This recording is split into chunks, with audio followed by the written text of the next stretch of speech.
मुझे लगता है कि हर दिन की सुबह जो होती है वो एनसीईआरटी रीडिंग से शुरू होनी चाहिए, क्योंकि जो आप पढ़ते हो सुबह वो ही आपको पूरे दिन रिकलेक्ट होता रहता है ब्रेन में। जैसे आप सुबह भजन अगर सुनोगे तो आपको रिकलेक्ट होता रहता है। तो यदि आप बस की वेट कर रहे हो या फिर आप स्कूल में जा रहे हो, आपके पास आपका मोबाइल है, तो प्लीज एनसीईआरटी पढ़ना अभी से स्टार्ट कर दीजिए, बिकॉज ये मंथ ऑफ जून है। जून जुलाई अगस्त तक अगर आपने अच्छे से एनसीईआरटी पढ़ा तो उसके बाद आपका जो भी मॉड्यूल हो, जो भी माइक्रो नोट्स हो, वो आप अच्छे से कर सकोगे। और क्या पता आप खुद ही बहुत अच्छे से नोट मेकिंग भी करना स्टार्ट कर दो। So here, my name is Anuja.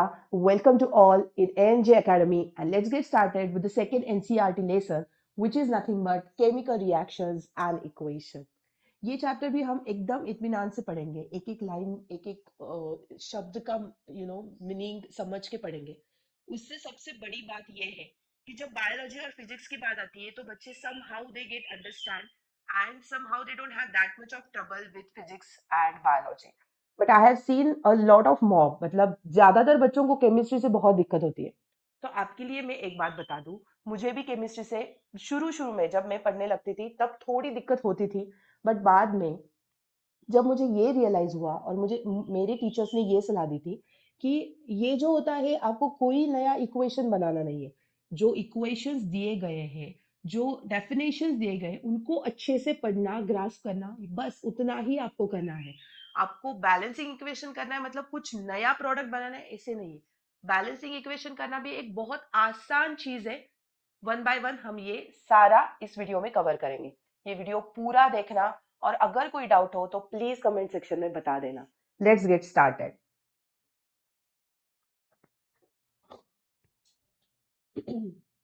Chemical reactions and equation. Consider the following situations in your daily life and think what happens when.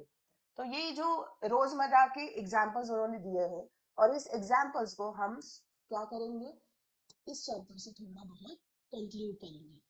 Milk is left at room temperature during summer. ये तो मैं सोच भी नहीं सकती हूँ, वो सच में फट जाता है। और आई काट यू, बिकॉज यहाँ पे जो मिल्क मिलता है वो पूरा देसी टाइप का मिलता है, उसमें कोई प्रिजर्वेटिव्स नहीं होते, कोई पास्चराइजेशन प्रोसेस नहीं की जा सकती। दैट्स व्हाई मतलब मिल्कमैन आके यहाँ पे मिल्क देता है।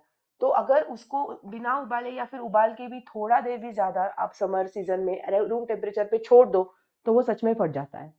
Then second is an iron tawa or pan nail is left exposed to humid atmosphere. Humid atmosphere मतलब what? जिसमें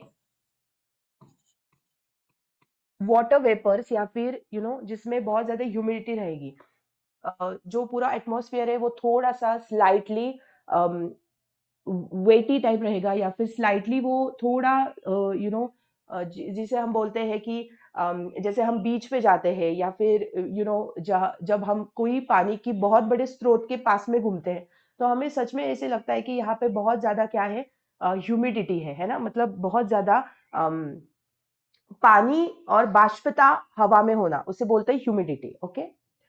ग्रेप्स गेट फर्मेंटेड, ग्रेप्स को फर्मेंट करना, फर्मेंट करना मतलब यीस्ट के साथ छोड़ देना, या फिर ऐसे ही भी छोड़ दोगे पानी में तो भी वो फर्मेंट होने ही वाला है।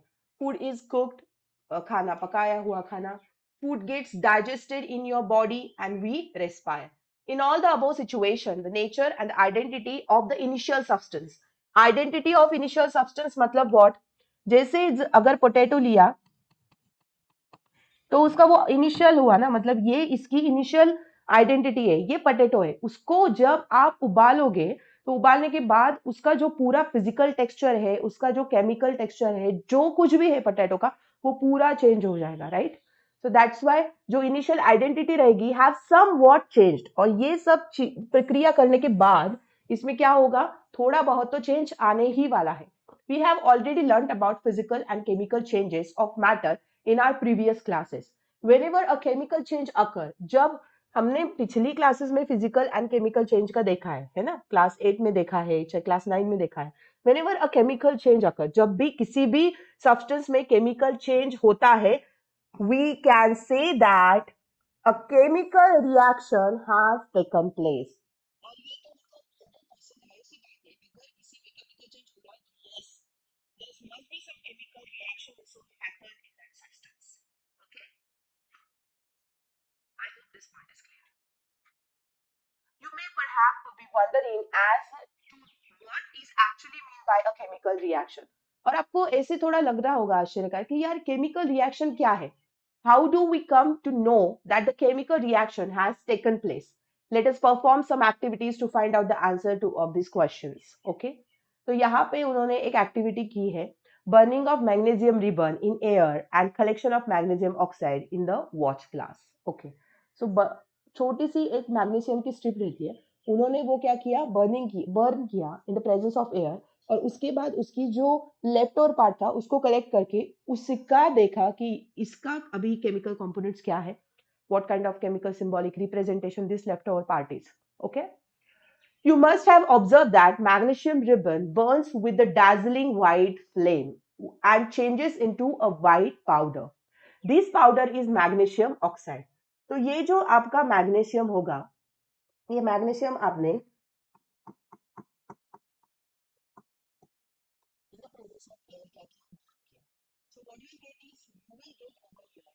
मैग्नीशियम ऑक्साइड, मैग्नीशियम ऑक्साइड मतलब जब भी ऑक्साइड की बात आती है ना तो एक मॉलिक्यूल होता है, हमेशा ध्यान में रखना, मैग्नीशियम का Mg और ऑक्सीजन का ऑक्साइड होगा। तो जब डाइऑक्साइड की बात आती है तो डाइऑक्साइड 2 होता है, जैसे CO2 या फिर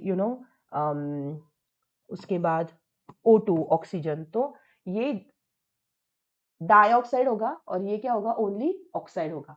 it is form due to the reaction between magnesium and oxide present in the air. Okay, so ये जो एक्टिविटीज है इसके लिए मैं आपको लास्ट में आप देख लेना, हर एक एक्टिविटी बहुत अच्छे से मैं समझाऊंगी। अभी पूरा चैप्टर पहले कवर कर लेते हैं। From the above three activity, we can say that any of the following observation helps us to determine whether a chemical reaction has takes place.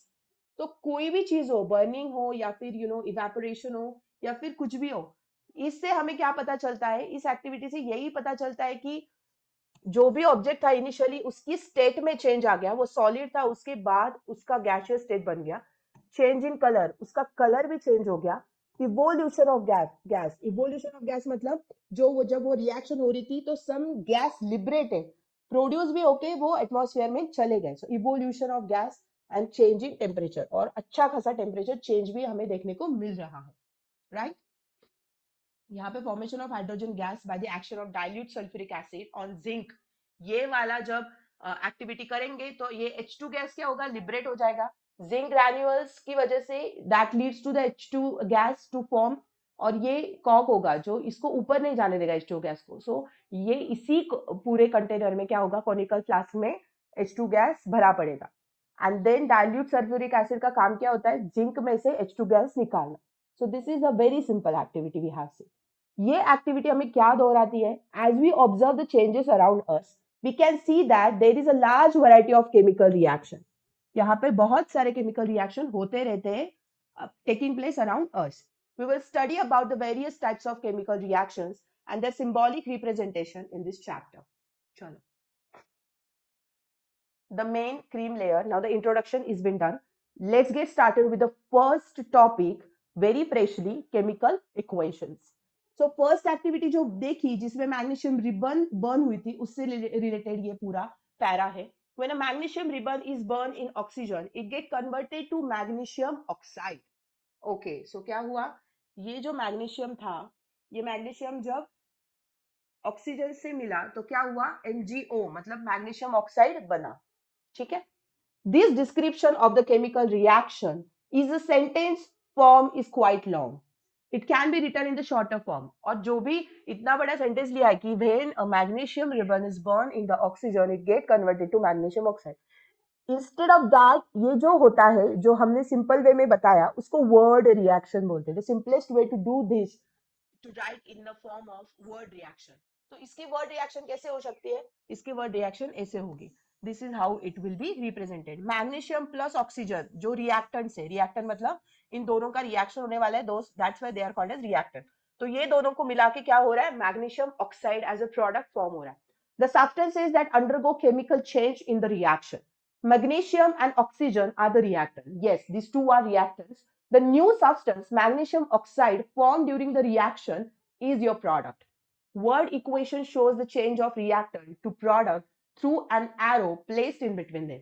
और ये जो चेंज होता है ना, केमिकल चेंज, ये एरो से दिखाया जाता है कि इन दोनों को मिला के ये प्रोडक्ट बन रहा है. So you are going to represent it by one arrow in between them. The reactant are written on left hand side.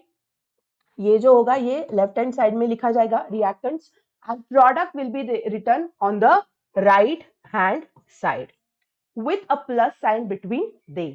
The arrowhead point towards the product and shows the direction of reaction. और ये arrow दिखा रहा है कि direction of reaction कैसी है, कि magnesium and oxygen मिला के क्या हो रहा है, मैग्नीशियम ऑक्साइड बन रहा है. I hope it is clear up to this. Writing a chemical equation. Is there any other shorter way to represent chemical equation?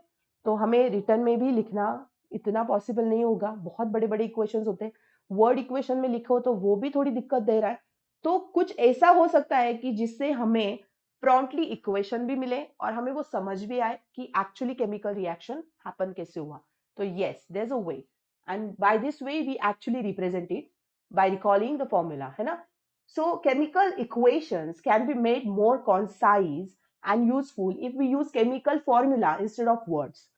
Chemical equation represents chemical reaction. जो भी chemical equation है वो क्या करती है, chemical reaction represent करती है. If you recall formula of magnesium, oxygen and magnesium oxide, the above word equation can be written likewise. Mg plus O2 will give you MgO. मतलब magnesium in the presence of oxygen it will burn, so it will lead to the formation of magnesium oxide. Count and compare the number of atom of each element on the LHS and RHS of the arrow. Is the number of atom of each element the same on the both side? If not, then the equation is unbalanced. अच्छा, तो यहाँ पे Mg के कितने molecule है, 1. ठीक है, number of atom, तो इसका एटम 1 है. ऑक्सीजन के कितने एटम है, 2. ठीक है, और यहाँ पे MgO में Mg का कितना है, 1 है. तो चलो ये बैलेंस्ड है, बट ऑक्सीजन का यहाँ पे मुझे एक ही मॉलिक्यूल दिख रहा है. सो कैसे मैं बोलूं कि ये जो इक्वेशन है मैग्नीशियम ऑफ एयर की स्केलेटल की केमिकल इक्वेशन, ये बैलेंस्ड है. बिकॉज अगर बैलेंस्ड होती तो यहाँ पे मैग्नीशियम का जो बैलेंस होता वो सेम है, वैसे ही ऑक्सीजन का बैलेंस भी मुझे दिखता, बट मुझे वैसे दिख नहीं रहा है. ठीक है, such a chemical equation is a skeletal chemical equation. Skeletal chemical equation for the burning of magnesium in air.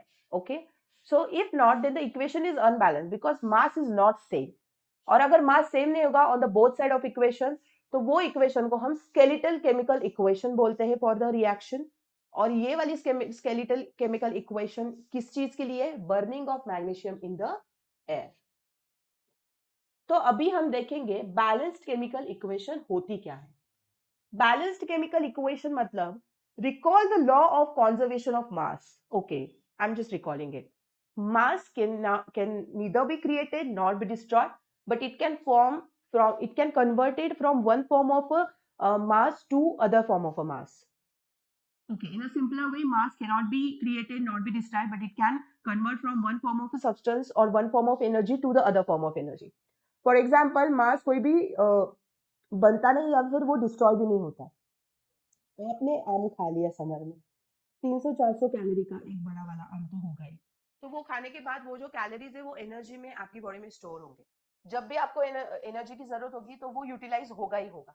तो this is how this law of conservation of mass work. तो यहाँ पे जो 9th में हमने स्टडी किया था, और वो क्या था, यहाँ पे क्लियर कट उन्होंने बहुत अच्छी तरीके से एक लाइन भी दे दी है related to the conservation of mass. Mass can neither be created nor be destroyed in the chemical reaction. That is, the total mass of element present in the product of the chemical reaction has to be equal to the total mass of element present in the reactor. यहाँ पे जो है मास, उतना ही मास मुझे LHS में जितना है उतना ही RHS में चाहिए. Then I can say that the equation is balanced. Okay, that is the total mass of element which is present in the product of the chemical equation has to be equal to the total mass of elements present in the reactor. In other words, the number of atoms present in each element remains the same before and after the chemical reaction.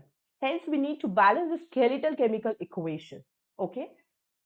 So, is the chemical 1.2 is balanced? Let us learn about balancing the equation. और अभी हम देखते हैं कि equation को balance कैसे करना है. तो वर्ड इक्वेशन हमने लिख ली, zinc plus sulphuric acid leads to the formation of zinc sulphate plus hydrogen. Zinc plus sulphuric acid leads to the formation of zinc sulphate plus hydrogen. Okay, तो यहाँ पे जिंक का 1 मॉलिक्यूल है, ठीक है। अभी देखना, number of atoms in reactants और number of atoms in product हमें सेम चाहिए। तो यहाँ पे ये एक है जिंक का, उसके बाद हाइड्रोजन के कितने हैं, कुल मिला के 2 है, सल्फर का 1 है, ऑक्सीजन के 4 है, ठीक है। यहाँ पे जिंक का 1 है, सल्फर का 1 है, ऑक्सीजन के 4 है और हाइड्रोजन के 2 है, ठीक। मतलब मुझे तो लग रहा है कि सारे अपनी जगह पे बैलेंस्ड है। ओके, जैसे यहाँ पे दिखाई दिया है कि जिंक का 1 है, हाइड्रोजन के 2 है, सल्फर का 1 है और ऑक्सीजन के 4 है। So as the number of atom of each element is same on both sides the arrow, the chemically this equation is balanced. It's a balanced chemical equation. Let us try to balance the following chemical equation. And there is one equation over here given. यहाँ पे जो equation दी है that is nothing but ferrous is getting reacted with the water and it leads to Fe3SO4 ferrous oxide plus it will be having over here water, liberation of water. Balancing equation का example मैंने देखा है कि exam में आता ही है, या फिर एक दो बार ऐसा भी हुआ है कि इक्वेशंस में ब्लैंक रहता है, जो भी नंबर आप पुट करोगे, सपोज यहाँ पे ऐसी रिएक्शन दी जाएगी और वो ब्लैंक रहेगा, आपको जस्ट नंबर्स पुट करने हैं। तो ऐसे बहुत सारे डिफरेंट मेथड से आते हैं क्वेश्चंस बैलेंसिंग के लिए, तो ये बहुत जरूरी है, इस पे हम ज्यादा फोकस करें। इसमें कोई रॉकेट साइंस नहीं है, इतना इजी और इतना सिंपल है। आपको मैं एक्सप्लेन करती हूँ, आप देखो मैजिक जैसा वर्क करे, आपको समझ में ही आ जाना है ये टॉपिक। सो इसमें स्टेप वाइज उन्होंने एक्सप्लेनेशन दिया है कि अगर एक example over here is given, like यहाँ पे Fe plus H2O, Fe3O4 plus H2 is given, ठीक है। तो आपको क्या करना है, ये वाली इक्वेशन जो आपने लिख ली, उसके बाद list the number of atom of different element present in the unbalanced equation. So you just going to list out what kind of number of atoms are there on LHS side and what number of atoms are there on RHS side. Okay, so just count it on. Fe का अगर देखा तो वो कितना है, यहाँ पे Fe का LHS के साइड में 1 है और यहाँ पे 3 है। Fe के कितने हैं, 3 atoms are there. Again when we are concentrating on H, तो H यहाँ पे 2 है ना LHS साइड पे, और यहाँ पे H कितने हैं, 2 है। मतलब बेसिक कहा जाए तो H बैलेंस है, बट ये जो 2 अनबैलेंस्ड है FeNO, उन पे थोड़ा सा वर्क करना पड़ेगा, तो वो देखते हैं अभी कैसा होता है। तो यहाँ पे ऑक्सीजन कितना है, oxygen is on this LHS side it is 1 and on RHS side there are 4 number of oxygen atom. Okay, so it is often convenient to start balancing the compound that contains the maximum number of atom. तो हमेशा जिसका परडा भारी होगा, जिसके atoms ज्यादा number के होंगे, उनको हमेशा बैलेंस करना चाहिए, ऐसे इनका सजेशन है, ठीक है। और बहुत अच्छा सजेशन है। It may be a reactant और अ प्रोडक्ट, ठीक है। तो मतलब रिएक्टेंट के साइड में हो या फिर प्रोडक्ट के साइड में हो, जिसका परडा ज्यादा है उसको बैलेंस करना इंपॉर्टेंट है।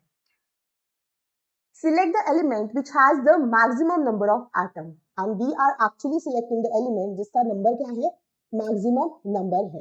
Using this criteria, we select Fe3SO4, this one, and element oxygen in it. Therefore, 4 oxygen atoms on RHS and only 1 in LHS. तो यहाँ पे जाहिर सी बात है, ये बहुत ज्यादा क्या हो रहा है, अनबैलेंस्ड है।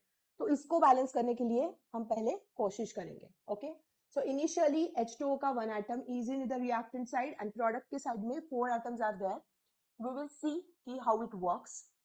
To equalize the number of the atom, it must be remembered that we cannot alter the formula, but the compounds or element involved in the reactions. So we cannot alter it, but we can somehow manage it to write it down for the balancing. Okay.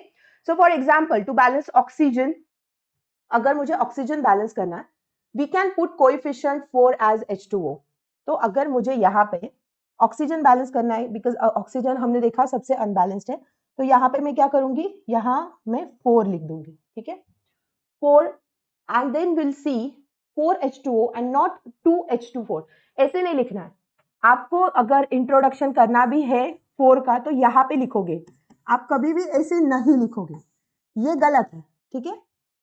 Now the partly balanced equation becomes, तो अभी ये जो equation balance होगी वो कैसी होगी, वो होगी 4 sorry Fe plus 4H2O gives you Fe3SO4 plus H2O। यहाँ पे देखिए आपके जो ऑक्सीजन के एटम्स है वो बैलेंस हो गए, बिकॉज यहाँ पे 4 आ गया और यहाँ पे भी ऑक्सीजन के लिए 4 आ गया। दिक्कत आपको ये आ गई कि अभी आपका ये जो हाइड्रोजन है ना, ये बढ़ गया। तो चलो उसको भी देखते हैं। Fe and H atom are still not balanced. Pick any of these element to proceed further. तो अभी अगर Fe हो गया प्लस 4H2O हो गया, है ना, what it gives you what, Fe3O4 plus H2। यहाँ पे आपने ये जो 4 ऐड करके इस ऑक्सीजन के 4 मॉलिक्यूल को बैलेंस कर दिया, बट ये 4 इंटू 2 मतलब H कितना आया आपका, अभी ये 8 आ गया है, तो इसको बैलेंस करना पड़ेगा। और क्या है, ये आपका जो है ना Fe3, तो इसको Fe को आपको 3 में बैलेंस करना पड़ेगा, ये दो चीजें हैं। तो सबसे पहले ये अगर बैलेंस किया ऑक्सीजन, तो अभी हाइड्रोजन का देखेंगे, तो ये पूरा ग्रुप बैलेंस हो जाएगा, उसके बाद हम Fe पे आएंगे। Okay, so to equalize number of H atom to make the number of molecules of hydrogen as per on the RHS, excuse me, initial H in 4H2O and 2 in H2, okay, so Fe4H2O, then क्या हुआ उसके बाद Fe3 4 and plus 4H2। तो आप देखो ये 4 जो है O2 को यहाँ पे आ गया, मतलब O2 बैलेंस्ड, उसके बाद ये 4H2 मतलब 8 आ गया, तो यहाँ पे भी देखो 4H2 मतलब क्या आ गया, 8 आ गया, मतलब हमारा H2 भी बैलेंस कर दिया। ओके, हो गए दोनों बैलेंस, कोई दिक्कत नहीं है। Now will proceed on Fe। अभी Fe देखेंगे कैसे बैलेंस करना है। So examine the above equation and pick up the third element which is not balanced. Now हमारा Fe balance नहीं है, तो वो बैलेंस करेंगे। You find that only one element is left to be balanced, है ना, तो यहाँ पे क्या होगा, Fe को हम 3 अगर मल्टीप्लाई कर देंगे, यहाँ पे जाके वो क्या होगा, Fe3 हो जाएगा। And this is how we take 3 atoms of Fe on LHS. Finally, to check the correctness of the balance equation, we count atom of each element on both sides of the equation. तो चलो counting start करते हैं। Fe3 then 4H2O, तो ये 4HO इस पे आ गया and H का 4 आ गया, मतलब yes all the elements are balanced. The number of atoms of element on both sides are equal. This equation is now balanced. This method of balancing chemical equation is called hit and trial method. Hit and trial method मतलब आम के झाड़ पे अगर आम, अभी कैसा जून का महीना चल रहा है तो आम है मार्केट में, है ना, इसलिए आम का एग्जांपल दे रही हूँ। तो अगर आम को आपको ये करना है, नीचे गिराना है या फिर उस पे निशाना लगाना है, तो आप नीचे से क्या करोगे, पत्थर फेंकोगे। तो हिट एंड ट्रायल, लगा तो लगा वरना नहीं लगा, फिर से ट्रायल करेंगे। वैसे ही हिट एंड ट्रायल की मेथड पे हमने ये एग्जांपल बैलेंस किया है। Okay, because we have used the smallest whole number coefficient. Okay, writing symbols of physical states. So physical states के जो symbols होते हैं कि अगर कोई एग्जाम्पल हमने दिया है और उसकी स्टेट कौन सी है, स्टेट ऑफ मैटर कौन सा है, वो बहुत इंपॉर्टेंट है, तो वो हमें एक्सप्लेन करना होता है। How we are going to explain it, let's just check. Carefully examine the balanced equation. Do this equation tell us anything about the physical state of each reactant and product? No information has been given in this equation about the physical state. और वैसे ही जो हमने example लिया उसमें कोई physical state का उन्होंने explanation नहीं दिया था। So to make the chemical equation more effective, the physical states of the reactor and product are mentioned along with their chemical formulae. The gaseous, liquid, aqueous, and solid states of reactants and product are represented by the notation. Gaseous जो होगा वो small g में in comma in circular bracket, then liquid in L, then aqueous in AQ, and solid state will be stated as a small s respectively. The word aqueous is written if the reactant or product is present as a solution in the water. और अगर aqueous क्यों लिखा होगा वहां पे, जैसे कि concentrated HCl होगा तो क्या होगा, वो concentrated होगा ना, है ना, और अगर वो वाटर में मिलाया होगा तो उसे क्या बोलेंगे, aqueous फॉर्म, ठीक है। The balanced equation becomes like this, और ये क्या था, ये सॉलिड है, H2O लिक्विड मतलब गैस में है, उसके बाद ये जो होगा ये सॉलिड में आया, और H2 जो लिबरेट हुआ वो गैसियस स्टेट में लिबरेट हुआ, ठीक है। Note that the symbol G is used with H2O to indicate that in this reaction water is used in the form of steam. तो जब भी हम ये देख रहे हैं हमें H2O कैसे दिखा, H2O माने वाटर, है ना। वाटर का क्या होगा स्टेट ऑफ मैटर, वो तो लिक्विड होगा, बट फिर भी इन्होंने गैसियस फॉर्म में दिखा है। इसका मतलब ये है कि जो पेरस के साथ उसकी रिएक्शन हुई वो कौन से स्टेट में था, वो स्टीम स्टेट में था, गर्म स्टीम होती है ना उस स्टेट में था, राइट। चलो, usually physical states are not included in the chemical equation unless it is necessary to specify them. Sometimes the reaction conditions such as temperature, pressure, catalyst, etc. for the reaction are indicated above and or below the arrow of the equation. जैसे कि ये है CO, that is in gaseous, okay, carbon monoxide. उसके साथ हाँ, you know, hydrogen के दो molecule लिए, what you will get is you will get CH3OH, okay. Then again, for example, 6CO2 aqueous है ना, plus 12H2O. With the help of sunlight and chlorophyll, you will get C6H12O6, 6O2, and 6 molecule of water. And this is how the formation of product is getting formed. Chemical equation. Using these steps, we can balance the given equation which is in the text earlier. Okay, ये जो Intex question है इसको इसके आपको इसी video में last में अच्छे से एक्सप्लेनेशन देने वाली हूँ, तो इसकी चिंता आप बिल्कुल भी मत करो, पहले पूरी एनसीईआरटी अच्छे से कवर कर लेते हैं। Types of chemical reaction. So we have learned in class 9 that during a chemical reaction, atom of one element do not change into those of other element. ठीक है?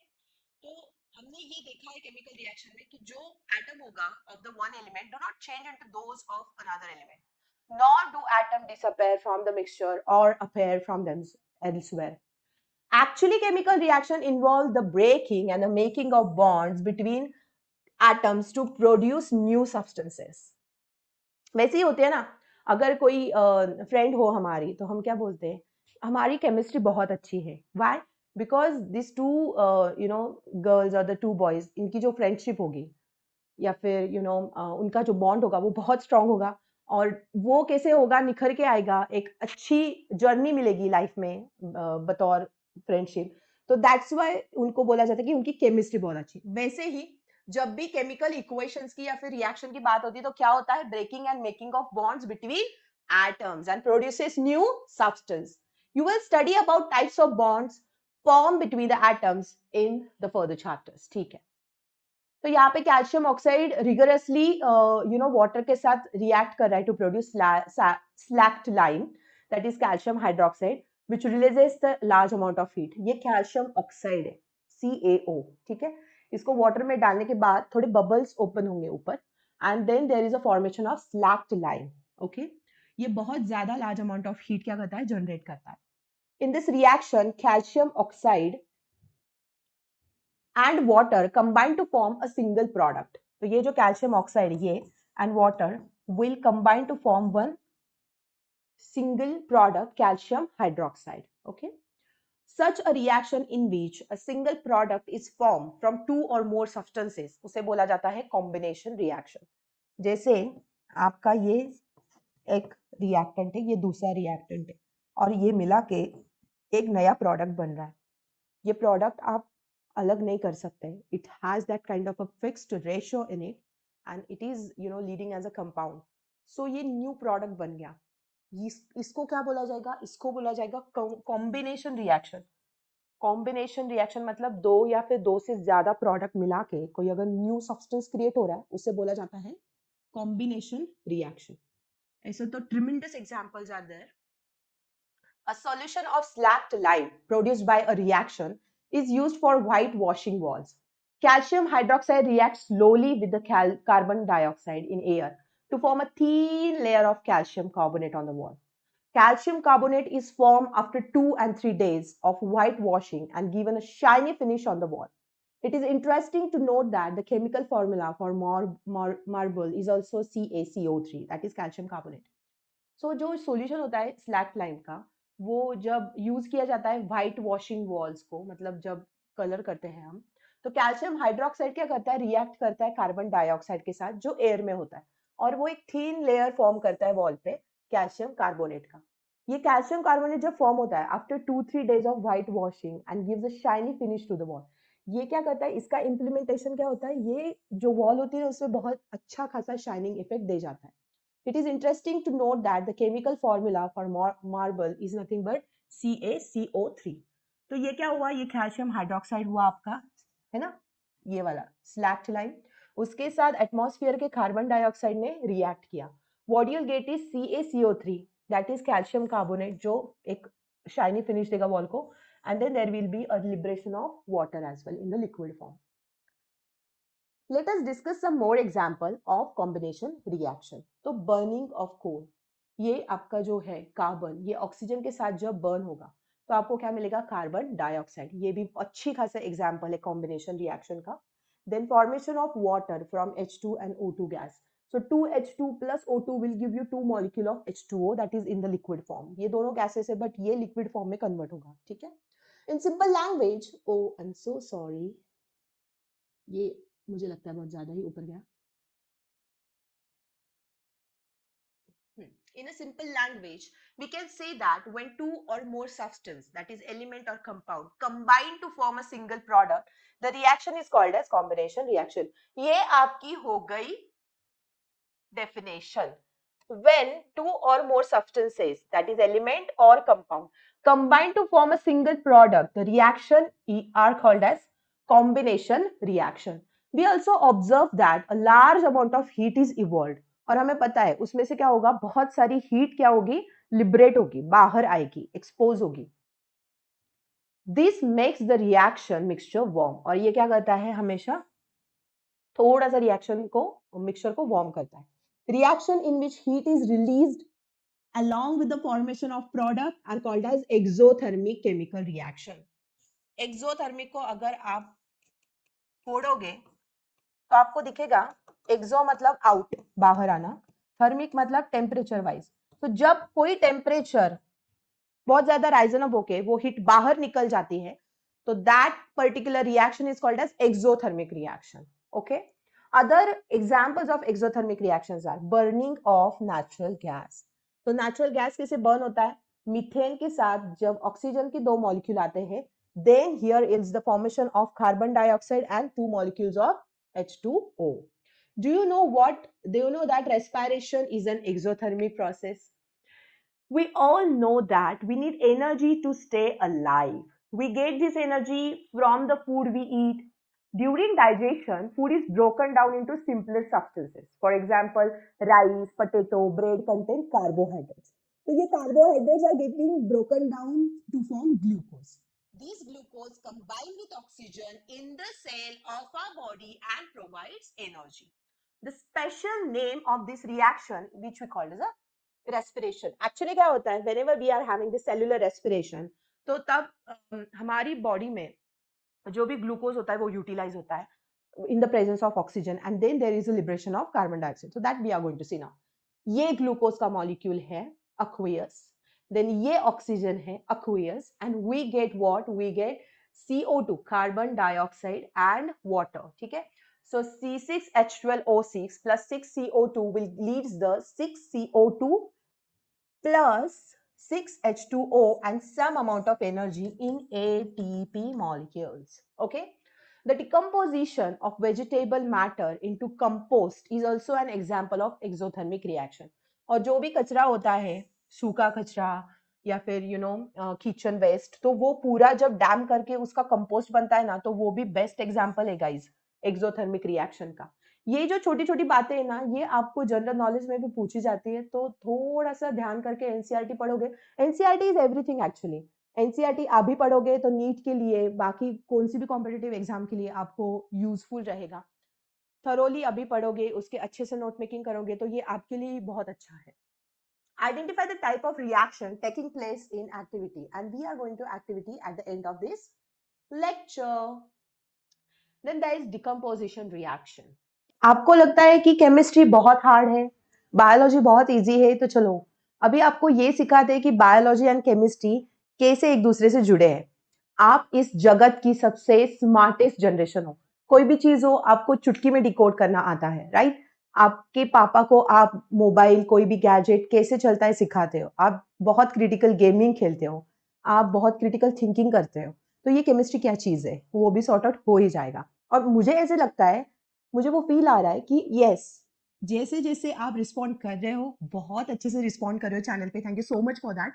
And the second thing is कि मेरा हमेशा ये एक प्रयास था कि छोटे से गांव तक ये वीडियो जाए, और अगर मेरी टीचिंग में कोई खला हो या फिर कोई एक कमी हो तो वो आप पूरी करो। जैसे मैं आपको पूर्णता का ये देती हूँ, जैसे the way I complete you in your education and step you guys are stepping up, वैसे ही आप भी मुझे वो कंप्लीटनेस का एक फीलिंग दो।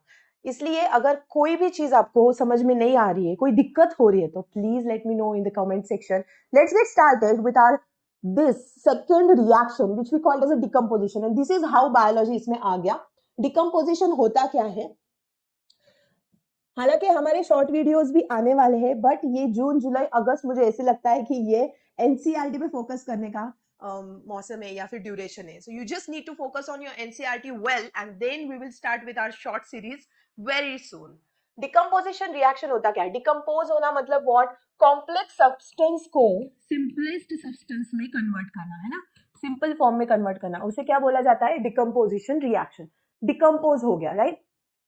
सो जैसे ही मैंने रोटी खाई, मेरी जो रोटी थी गेहूं की रोटी मैंने खाई, तो वो थी कार्बोहाइड्रेट्स के फॉर्म में, और मेरे सलाइवा और मेरे डाइजेस्टिव जूसेस ने उसे डिकम्पोज करके एक सिंपलेस्ट फॉर्म यानी कि ग्लूकोज में कन्वर्ट कर लिया।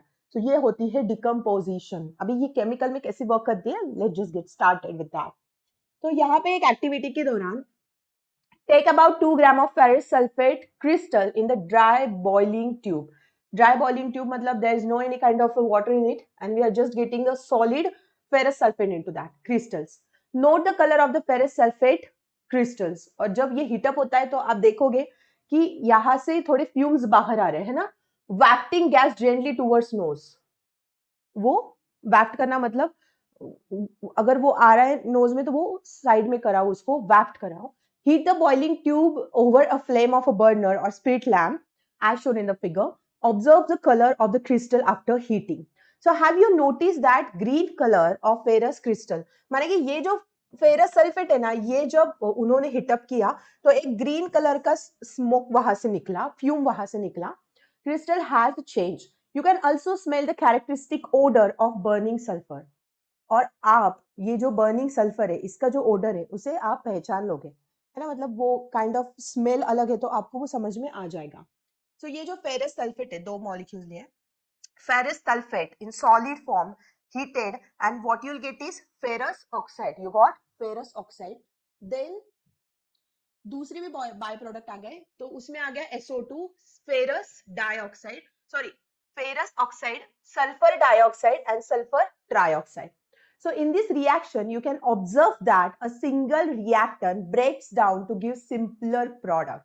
तो इस रिएक्शन से हमें समझ में आ गया कि ये जो इतना बड़ा था FeSO4, तो ये क्या हो गया? डिकम्पोज हो गया छोटे छोटे सब्सटेंसेस में, कंपाउंड्स में। This is a decomposition reaction, और इसे हम क्या बोलते हैं? Decomposition reaction. Ferrous sulphate crystal that is FeSO4 7H2O lose water when heated and the color of crystal changes. तो ये जो फेरस क्रिस्टल्स होते हैं इनमें एक काइंड ऑफ वाटर कंटेंट भी होता है। जब वो वाटर कंटेंट लूज होता है ना हीटिंग के दौरान, तो फिर इसके क्रिस्टल का कलर जो होता है वो चेंज हो जाता है। It then decomposes to ferric oxide, और फिर ये होता है फेरिक ऑक्साइड में कन्वर्ट, उसके बाद sulphur dioxide and then sulphur trioxide. माने कि एक इसमें आप हीटिंग करके तीन तीन कंपाउंड्स फॉर्म कर रहे हो, इसको बोलते हैं डिकम्पोजिशन रिएक्शन। इसमें ये जो फेरिक ऑक्साइड है ये सॉलिड में मिलेगा, बट ये दोनों आपको गैसियस स्टेट में मिलेंगे। Decomposition of calcium carbonate. Now we are going to the next example. Decomposition of calcium carbonate to calcium oxide and calcium dioxide on heating is an important decomposition reaction used in various industries. तो ये जो decomposition है calcium carbonate का to calcium oxide and calcium carbon dioxide, तो ये जो है ये बहुत सारी इंडस्ट्रीज में यूज करते हैं या फिर ये यूज किया गया है और ये बहुत इंपॉर्टेंट डिकम्पोजिशन रिएक्शन है। तो ये जो लाइमस्टोन है ना CaCO3 जो सॉलिड स्टेट में है, you are just heating it up, you will get quicklime, that is CaO, that is nothing but calcium oxide, and then one of the byproduct, that is carbon dioxide is formed in the gaseous state.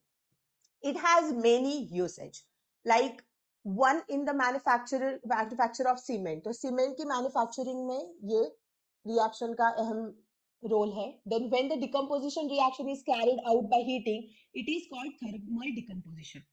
और ये जो decomposition reaction में बोल रही हूँ बहुत बार, तो ये decomposition reaction जब heating करके carried out की जाती है, मतलब heating की procedure में proceed होती है, तो उसे बोला जाता है thermal decomposition. Thermal is related to the temperature ना, temperature difference या फिर temperature. So जब कोई decomposition reaction run की जाती है under the heating process, then that reaction is called as thermal decomposition reaction. Another example of thermal decomposition reaction is given in this activity. Take about 2 gram lead nitrate powder in a boiling tube. तो ये जो boiling tube है इसमें powder लिया है nitrite का, lead nitrite का.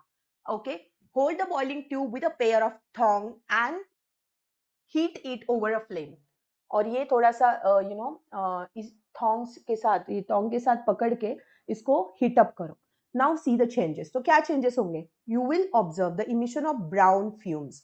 Lead nitrite को जब आप हीट करोगे तो आपको फर्स्ट और सबसे इंपॉर्टेंट जो ऑब्जर्वेशन मिलेगा वो क्या मिलेगा? Emission of brown fumes. These fumes are of nitrogen dioxide. और ये वाली जो फ्यूम्स है ये क्या है? This is nothing but nitrogen dioxide.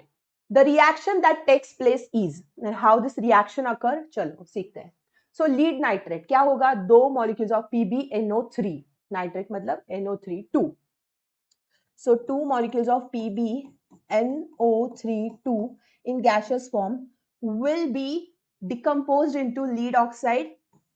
Lead oxide मतलब PbO है ना, plus 4 molecules of nitrogen dioxide and oxygen. Okay, और ये हो गया उसका डिकम्पोजिशन. मतलब लीड नाइट्राइट को जब हीट किया तो लीड ऑक्साइड तो सॉलिड फॉर्म में मिला, but nitrogen dioxide and oxygen भी गैसेस फॉर्म में क्या हुए? हमें मिल गए in the formation of that. तो ये हो गया आपका दूसरा वाला एग्जांपल डिकम्पोजिशन रिएक्शन का.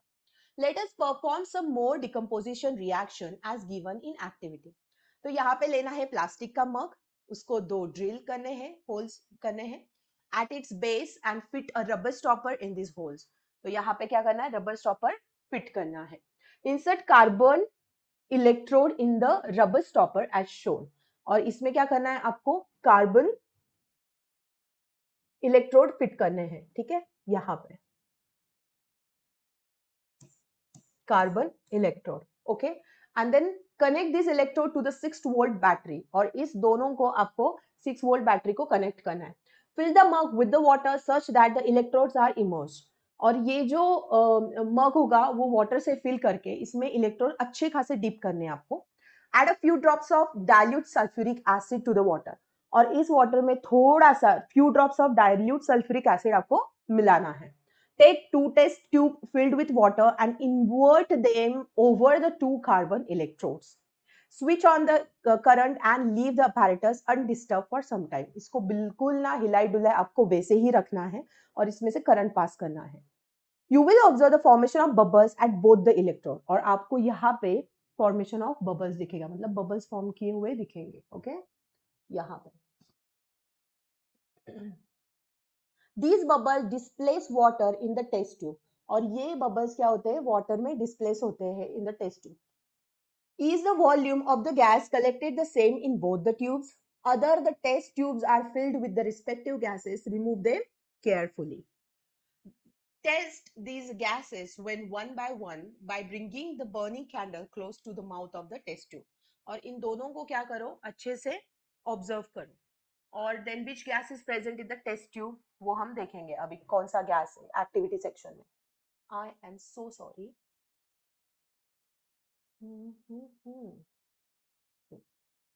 Okay. You will see that white silver chloride turns gray in sunlight. Okay, अभी ये दूसरा आ गया कि एक्टिविटी सेकंड में सिल्वर क्लोराइड लो चाइना डिश में 2 ग्राम और उसमें क्या करो सनलाइट थोड़ी देर के लिए सनलाइट में रखो तो कौन सा गैस आपको फॉर्म होगा. You will see that white silver chloride turns grey in sunlight. तो इसका कलर जो व्हाइट सिल्वर था वो ग्रे में कन्वर्ट हो जाएगा. This is due to the decomposition of silver chloride. और ये किस वजह से होगा because there is a decomposition of silver chloride into silver and chlorine. तो ये क्या हुआ जो हमारा सिल्वर क्लोराइड था वो सिल्वर एंड क्लोरीन में कन्वर्ट हो गया. दैट्स वाई उसका कलर ग्रे हो गया. Okay so this is a kind of decomposition reaction. इसको भी थोड़ा बहुत हीट तो सप्लाई किया सो this is can also be a kind of reaction. Silver bromide also behaves in the same way. और अगर आप क्लोराइड की बात कर रही हो तो ब्रोमीन आयोडीन क्लोरीन ये सारे एक ही थाली के चट्टे पट्टे हैं.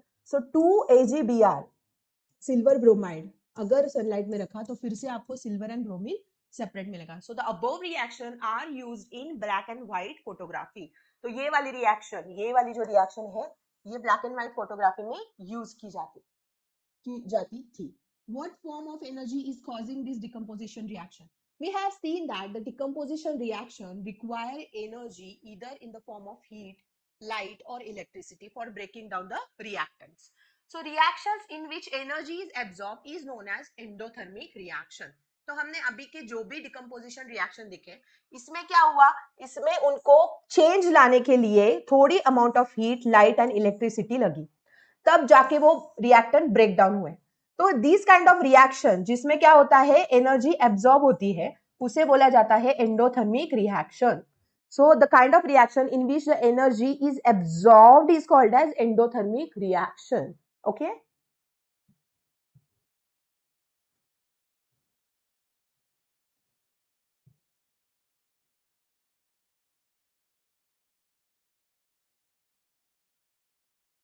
Now we'll see next one and that is displacement reaction. ये सारी जो एक्टिविटीज है वो हम चैप्टर के एंड में देखेंगे. Just focus on this now कि ये जो होती है डिस ओ ओ ओ ओ displacement reaction how it get happen. तो यहाँ पे आयरन नेल दिख रहा है आपको जो होता है ना iron nail you know. So that iron nail and copper sulfate solution compared before and after the experiment. So iron nail taken out from copper solution. ठीक है तो इसको कॉपर सॉल्यूशन में डालने के बाद वो जब बाहर निकला तो इसका कलर ब्राउन था. तो पहले वो ग्रे कलर का था अभी वो ब्राउन हो गया. Why does the iron nail become brownish in color and the blue color of copper sulfate faded? तो इसका जो कॉपर सल्फेट सॉल्यूशन था है ना तो जब ये कॉपर सॉल्यूशन सल्फेट था आयरन नेल डालते ही उसका कलर फेड हो गया. क्यों? बिकॉज आयरन जब कॉपर सल्फेट के साथ मिक्स होगा तो वो आयरन सल्फेट एंड कॉपर को अलग कर देगा. इसका मतलब क्या है ए जब बी सी के साथ रिएक्ट होगा तो ये बी सी अपना बॉन्ड ब्रेक करके ए बी के साथ चला जाएगा और सी अकेला रह जाएगा. ठीक है ये होती है डिस्प्लेसमेंट रिएक्शन. यहाँ पे Fe था Fe प्लस CuSO4 था FeSO4 के साथ चला गया और आयरन सल्फेट बना और Cu अपना अकेला रह गया. ठीक है. In this reaction iron has displaced or removed another element copper from copper sulfate solution. This reaction is known as displacement reaction. यहाँ उन्होंने और 2 एग्जाम्पल दिए जैसे जिंक ने कॉपर सल्फेट के साथ रिएक्ट किया तो जिंक सल्फेट बन गया कॉपर अकेला रह गया. लीड कॉपर क्लोराइड के साथ मिक्स हो गया लीड क्लोराइड बन गया कॉपर अकेला रह गया. Zinc and lead are more reactive elements than copper. They displace copper from its compound. तो ये जिंक और लीड ज्यादा रिएक्टिव है. कॉपर बेचारा नोबल है ना सिल्वर और गोल्ड की तरह वो इतना रिएक्ट नहीं करेगा. तो जब वो इसके साथ मिक्स होंगे ये दोनों चिपक जाएंगे सल्फेट को और फिर कॉपर अकेला रह जाएगा. ठीक है. Double displacement reaction. You will observe that white substance which is insoluble in water is formed. तो क्या किया double displacement reaction 3 ml of sodium sulphate solution एक टेस्ट ट्यूब में लेंगे और उसमें 3 ml में बैरियम क्लोराइड सॉल्यूशन लेंगे दूसरी टेस्ट ट्यूब में, ठीक है। मिक्स द सॉल्यूशन, उस दोनों सॉल्यूशन को हम क्या करेंगे, मिक्स करेंगे. You will observe that a white substance which is insoluble in water will be formed. This insoluble substance form is known as precipitate. ठीक है, अभी हम ये precipitate क्या होता है वो देखते हैं. कभी कभी क्या होता है, अगर लैबोरेटरी में कोई लिक्विड होगा, ठीक है,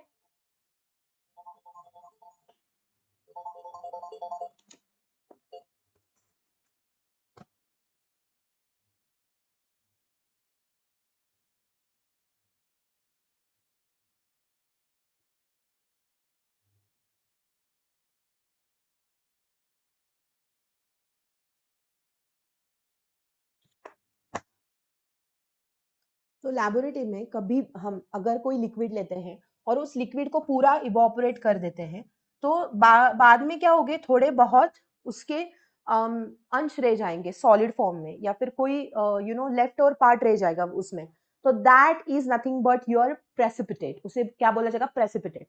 for example, if I am taking salt solution and वो सॉल्ट को अच्छे से वाटर में मिला के उसका सॉल्ट सोल्यूशन बना के उसको इतना हीट किया कि वो वाटर पूरा इवोपरेट हो गया, उसके बाद जो लेफ्ट ओवर पार्ट रहेगा इन द सॉलिड फॉर्म, उसको क्या बोला जाएगा, precipitate. Okay, any reaction, the insoluble substance मतलब which is not soluble in form is known as precipitate. Any reaction that produces a precipitate can be called as precipitation reaction. Okay, तो यहाँ पे Na2SO4 मतलब sodium sulphate लिया हमने and barium chloride लिया. तो हमें रिएक्शन करने के बाद, इन दोनों को मिक्स करने के बाद बैरियम सल्फेट और सोडियम क्लोराइड मिला. इसका मैं आपको बताती हूँ डबल डिस्प्लेसमेंट रिएक्शन का. जब ए बी सी डी के साथ रिएक्ट करेगा तो ए सी के साथ चला जाएगा और बी डी के साथ. इसे बोलते हैं डबल डिस्प्लेसमेंट रिएक्शन. ये NO2 था ना, तो ये NO2SO4 SO4 BA के साथ चला गया है ना, तो क्या हुआ, BaSO4.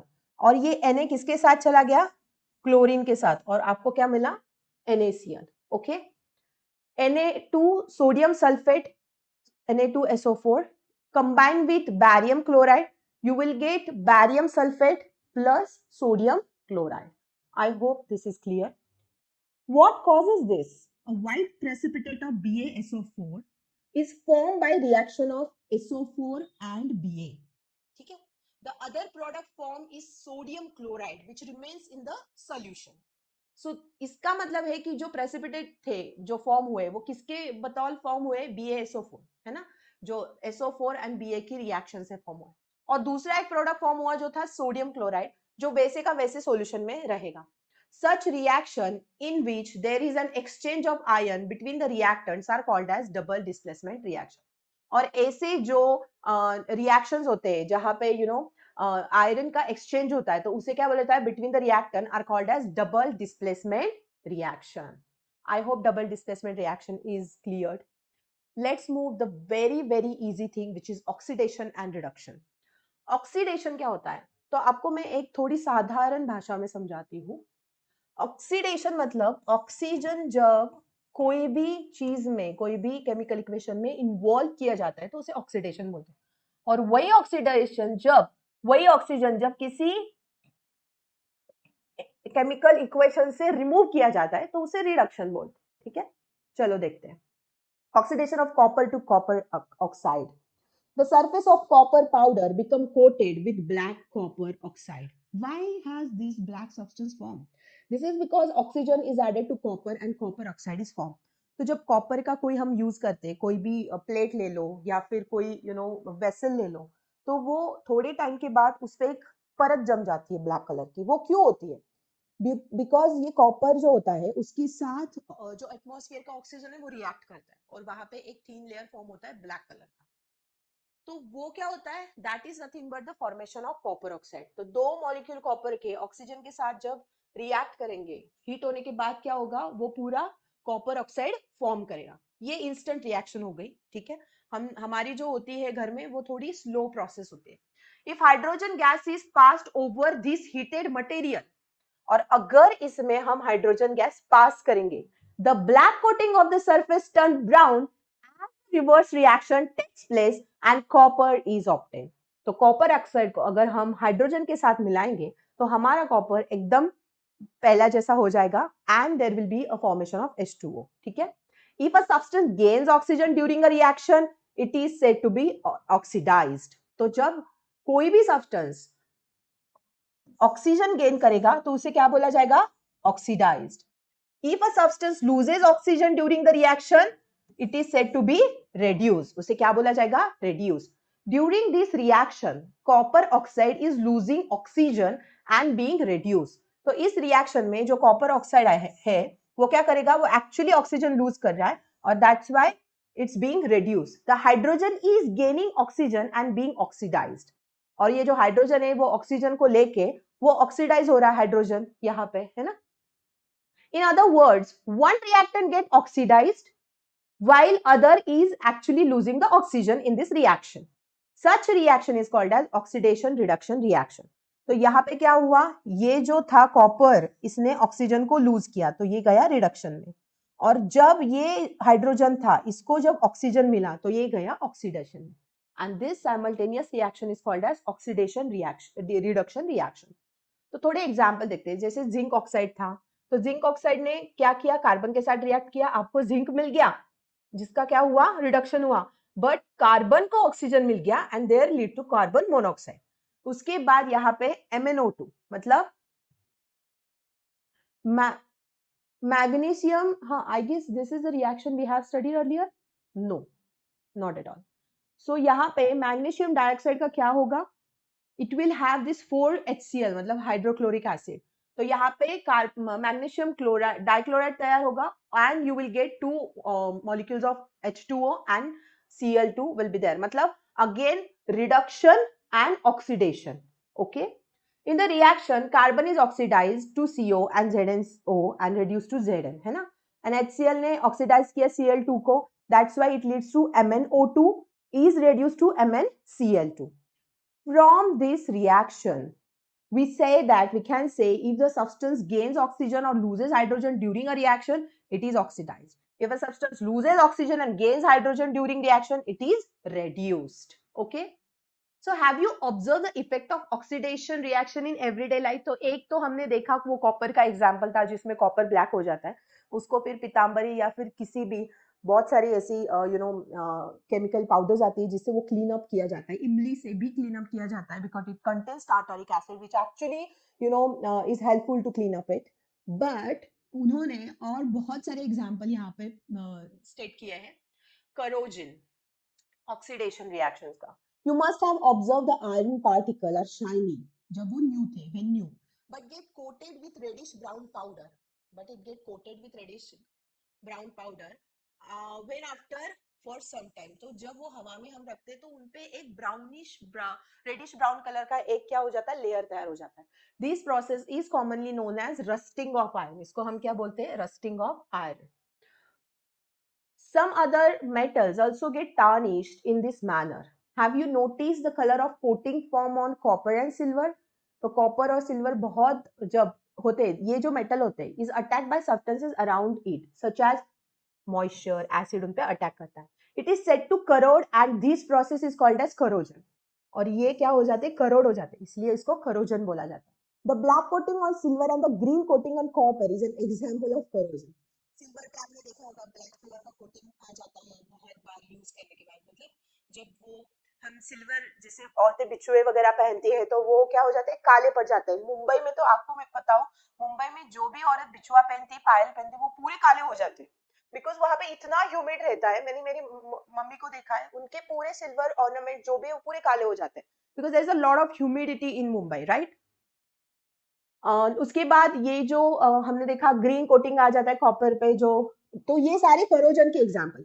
Corrosion causes damage to car bodies, bridges, iron railing, then ships and all objects made of metal. इसलिए जो भी मैं आपको बताना चाहूँ, जो भी मुंबई, गोवा या फिर ऐसे कोस्टल लाइन की मर्सिडीज ऑडीज सेकेंड हैंड में बेची जाती है, पूछ आपको मतलब किसी को भी पूछ, नीचे से वो पूरी की पूरी गंज में जाती है पूरी. मतलब हाँ, उसका कोरोजन तो अलग ही लेवल का होता है, राइट.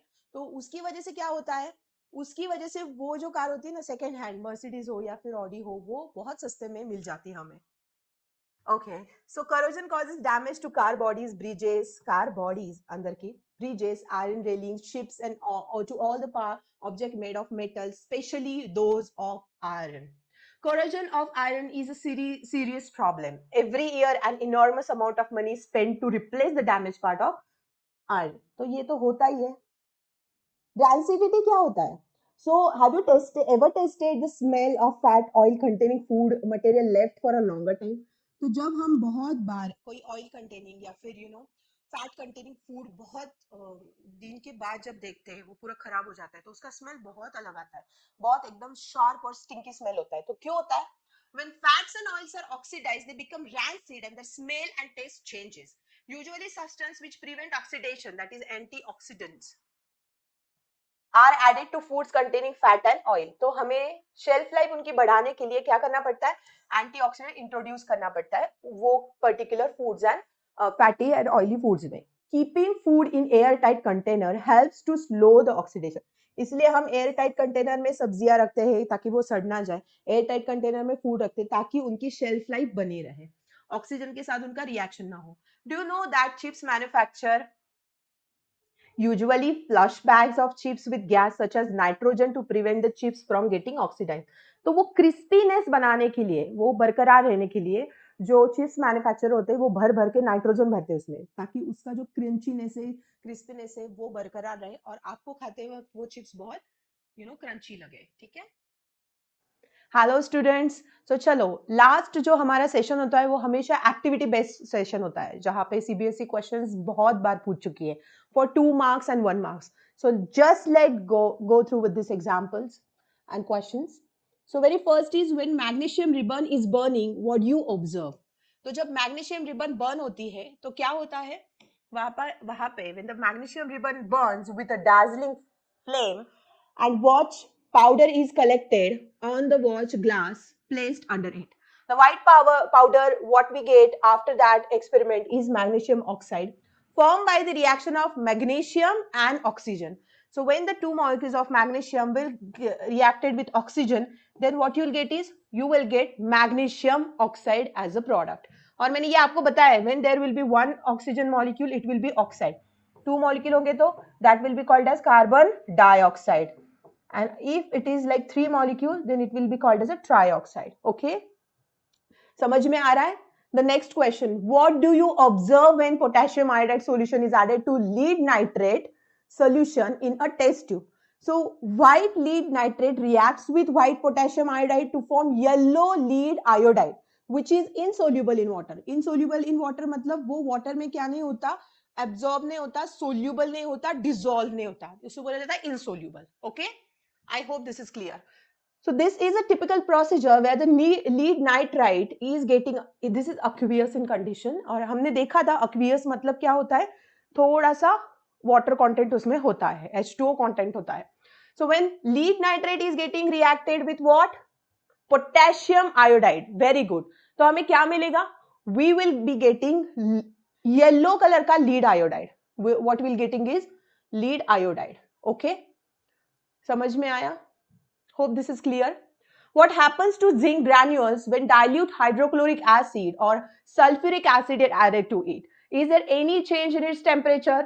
तो zinc being an active metal, zinc बहुत ज़्यादा active होता है, जो भी चीज़ आती है उससे वो reaction में जाता है. Rapidly reacts with dilute hydrochloric acid at room temperature to form soluble zinc chloride and hydrogen. तो ये जिंक जो है ये भाई साहब Cl2 को लेके निकल जाएंगे और ये H क्या होगा, अकेला पड़ जाएगा, है ना. ये देखा था हमने and this is a typical procedure we have seen. You are going to tell me which reaction is this. चलो थोड़ा सा क्लू ही देती हूँ, एक थर्ड नंबर की रिएक्शन है. Okay, we can observe bubble of hydrogen gas being formed around zinc granules. और ये जो हाइड्रोजन गैस है ये क्या होता है, this is in gaseous condition, तो ये बबल की तरह ये एयर एटमॉस्फेयर में डिसॉल्व हो जाएगा. If it touch a conical flask we can feel a sense of hotness as there is a rise in temperature, so it's a exothermic reaction. और ये एक्सोथर्मिक का मीनिंग भी हमने देखा था, एक्सो मतलब आउट, बाहर निकलना, लिबरेट होना, थर्मिक मतलब टेम्परेचर. सो जब टेम्परेचर बाहर निकल जाता है, when the temperature actually in any chemical reaction when the temperature is exposed to the air or exposed to the surrounding is exothermic reaction. ये अच्छे से करना because इस पे क्वेश्चन आता है. So Zn plus 2HCl will give you ZnCl2 plus H2. Okay. As a zinc displaces hydrogen from HCl, this is a displacement reaction. चलो मैंने आंसर बता ही दिया आपको. तो ये वाली जो रिएक्शन होगी नंबर थर्ड वाली which we called as a displacement reaction because क्या होता है जिंक Cl2 को लेके निकल जाता है और हाइड्रोजन अकेला रह जाता है. So that is what is displacement reaction. इसका मैंने एक एग्जांपल भी दिया था. A plus BC will give you AB plus C, है ना. So hydrogen gas is usually prepared in the laboratory by this reaction. और हाइड्रोजन गैस अगर लैबोरेटरी में प्रिपेयर करना हो तो ऐसे डिस्प्लेसमेंट रिएक्शंस के साथ ही वो प्रिपेयर किया जाता है. This is the common method to do it. When zinc granules are added to dilute sulfuric acid, there occurs a charge in the state of zinc granule and they convert it to zinc sulfate and hydrogen gas is evolved. So over here zinc is given, then here is your dilute sulfuric acid given. What you will get is you will get zinc sulfide over here and hydrogen will be liberated. This reaction is exothermic. Okay, this reaction is exothermic and it involves release of heat and so the flask become little bit hot and temperature of the system will increase. अभी temperature अगर बाहर जाएगा तो उसका जो atmosphere में evolution होगा वो वैसे ही होगा कि वो थोड़ा सा क्या होगा बाय दैट टाइम वो थोड़ा सा हॉट हो जाएगा, है ना atmosphere. Is there any change in temperature when water is added to calcium oxide? Calcium oxide, I'm sorry. यहाँ पे ना ये रिएक्शन अच्छे से दिख नहीं रही है, so I will write it for you. It is calcium oxide plus H2O will give you calcium hydroxide. Okay, so यहाँ पे ये रिएक्शन है, आप देख लेना. This we called as a quicklime और ये होता है स्लैक्ड लाइम.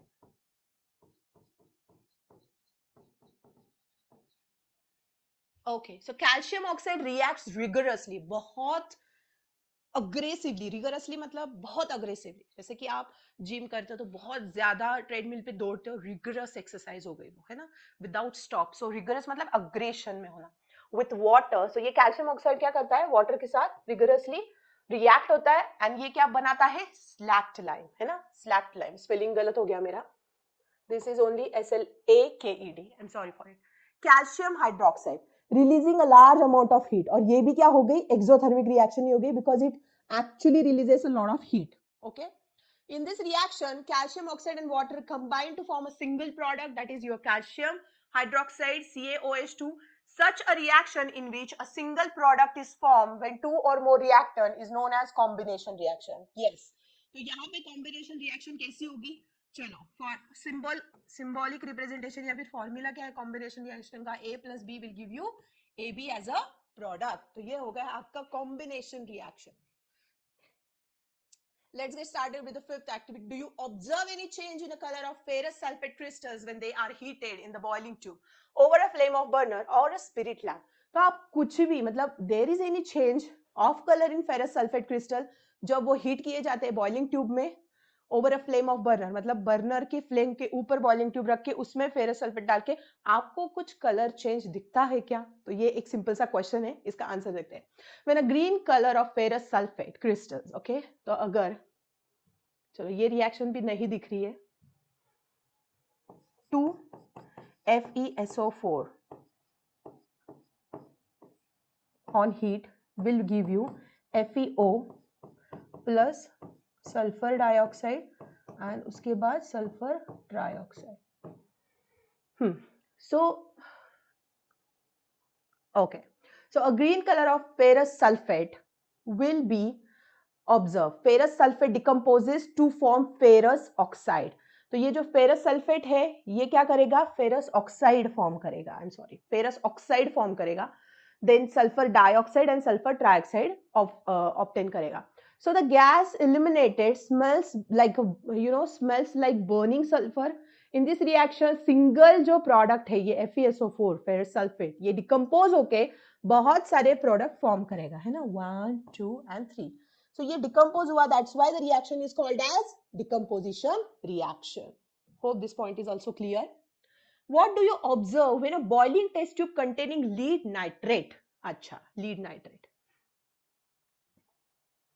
Nitrate माने 3 oxygen, okay? So 2BbNO3 2 in a solid state will be on heating. You will get 2Pb in solid plus 4NO2 plus O2.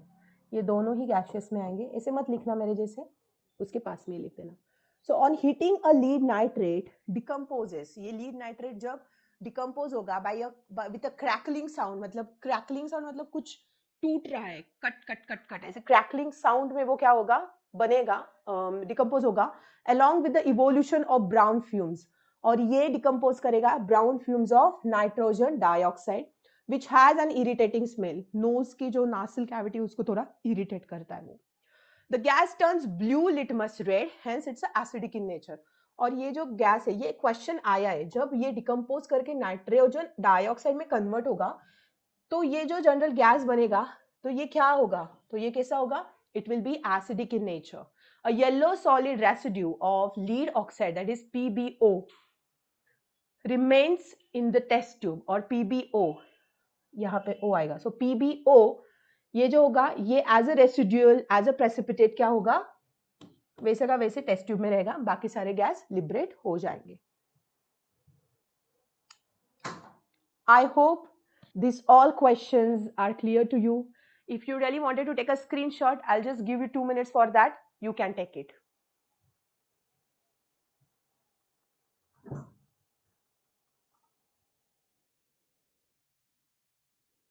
First and second question. A complete third question.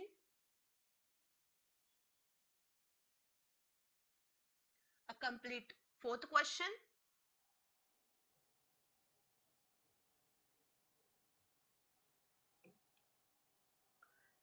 Let me just write this reaction for you.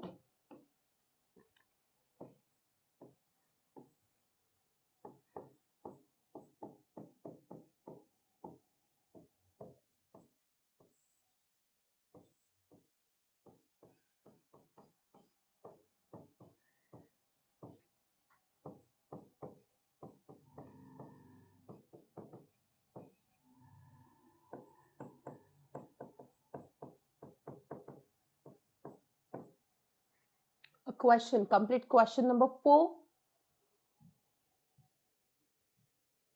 A complete question number 5.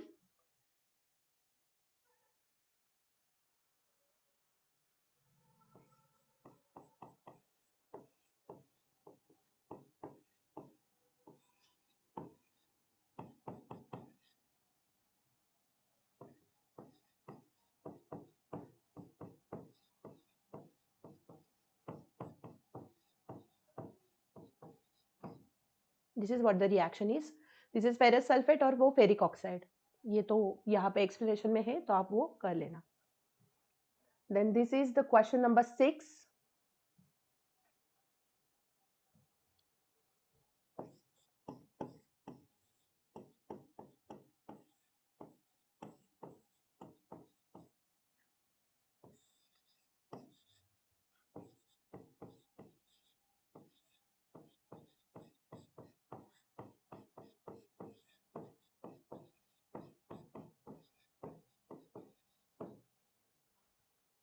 This is what the equation is. You just take a screenshot.